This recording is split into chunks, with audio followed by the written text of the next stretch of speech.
Assalamu alaikum wa rahmatullahi wa barakatuh. Alhamdulillahi rabbil alamin. Wassalatu wassalamu ala rasulillahi sallallahu alaihi wasallam. Ndugu zangu, wafuatiliaji wangu wa vipindi vyangu, masomo yangu, tunaendelea na masomo yetu kama ilivyokuwa ada yetu, tuweze kujifunza, tuweze kujua ulimwengu, tuweze kuendana na ulimwengu, na kisha tuiandae akhera yetu kana kwamba ndio tunaondoka. Ndugu zangu, siku zote mimi nimekuwa nakwambia tuupige vita umaskini. Ukiwa unaukubali umaskini, ukakugandamiza umaskini, ni mtihani mkubwa sana ndugu yangu. Mwisho wako unakuwa sio mzuri ndugu yangu. Piga vita sana umaskini ndugu yangu, angalau uweze kujimudu, kujitibu. Ukiumwa ujitibu. Ni mtihani ulioje umaskini. Umaskini kitu kibaya sana. Yaani kinafanya hata machozi yanataka kunitoka wallahi. Masikini hata ungesoma namna gani, huwezi ukasikika mahali popote. Katika ukoo wewe ukiongea unaonekana unapiga makelele. Akiongea mwenye fedha, hata kama anaongea mambo yenyewe ya kilevi, hata akija amelewa akaongea atapigiwa makofi. Wewe lofa mwenye hekima, una kanzu yenye viraka, subhanallah, ukiongea ni makelele hata kama ungekuwa na busara za aina gani. Kwa hiyo umasikini ni kitu kinatafuna akili na maisha ya binadamu, kama asidi inavyoweza kutafuna nguo. Sasa leo nakushauri umtumie khadim. Somo langu la leo nataka kukupa khadim. Huyu khadim ni khadimu mkubwa kabisa, ambaye ukimpata huyu atakufanyia mambo yako hayo, ndoto zako hizo, hisia zako hizo, safari yako hiyo unaweza ukaifika mwisho.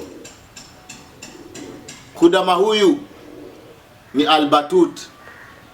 Albatut ni khadim, ni khadim ambaye yeye anatokea baharini.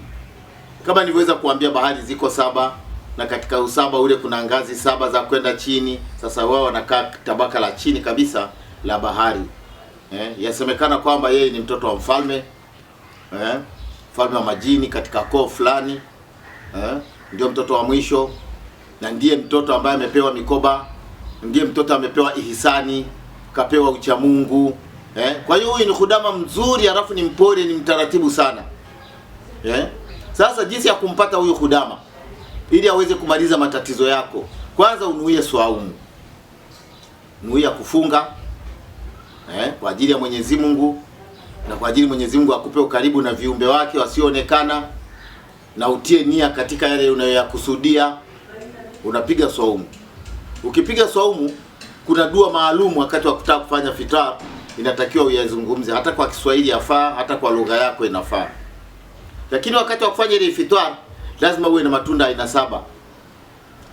Kuna komamanga, kuna zabibu, kuna vitu matunda aina 7 ambayo nimewahi kuyazungumza katika madarasa yangu kwa wale wanaofuatana na mimi, kwamba kila tunda lina mahudama huwa wanakaa katika lile tunda, na ndio sababu inakuwa ni ponyo na tiba. Mfano kama hiyo kokomanga, komamanga, wengine wanaita kokomanga, wengine komamanga. Ni tunda ambalo nililielezea kwa kina, na ni dawa kubwa, liwe limekauka, liwe bichi, matunda yake. Na ndio sababu unakuta kule ndani kunakuwa na tabaka zimekatakatwa, zina maana. Mwenyezi Mungu ana siri kubwa sana. Sasa utakapokuwa umemaliza kufuturu, kuna maneno utakuwa utayazungumza. Halafu ukimaliza hapo, inatakiwa ufanye mapema baada ya swala ya faradhi ambazo ni za kawaida na ni lazima kusali, upumzike mapema. Ukisha pumzika mapema, kuna udi aina 7 ambazo utatakiwa uzichome ndani, au mishumaa aina 7 itatakiwa uiwashe. Halafu unalala usingizi. Huyo khudama atakuja. Akishakuja basi ataanza kukusemeza. Wewe utajiona huko katika ndoto, si ndoto, ruya sio ruya, ili mradi tu ujumbe ule ufike. Atakupa mipango, atakwambia mwanangu, nenda mahali fulani, kafanye hivi, kafanye vile, kafanye vile, kafanye vile, kafanye vile. Hakika yako utafanikiwa. Ukiona kwamba jambo lenyewe unaona limekaa kishetani, kesho yake funga. Akija akakwambia maneno yale yale, kesho kutwa yake funga siku ya 3, sababu sio mara 2, ni mara 1, mara 3, mara 5, mara 7 au 9. Ukishafunga basi atakupa maelekezo. Akishakupa maelekezo basi ndio utafanya yale aliyokuelekeza. na akishafanya kuna kurudisha sasa, kumrudisha yeye arudi alikotoka. Sasa tukutane katika kipindi kingine, mimi nitakueleza unamrudishaje. Ni lazima unapokuwa unasaidiwa kuwa na fadhila. Usione umepata ukajiona wewe ndio mjanja. Siku zote maskini anakuwa hivyo. Yeye akiona amepata kidogo, anaona yeye ndio mjanja, wengine wajinga. Kwa hiyo mimi nakunasihi kwamba ukifanikiwa ni lazima umalize.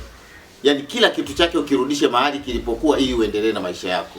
Usiache kusubscribe, kulike na kucomment ili tuendelee kukupa nini kitakachotokea baada ya hapo. Wa hadha, assalamu alaikum wa rahmatullahi wa barakatuh.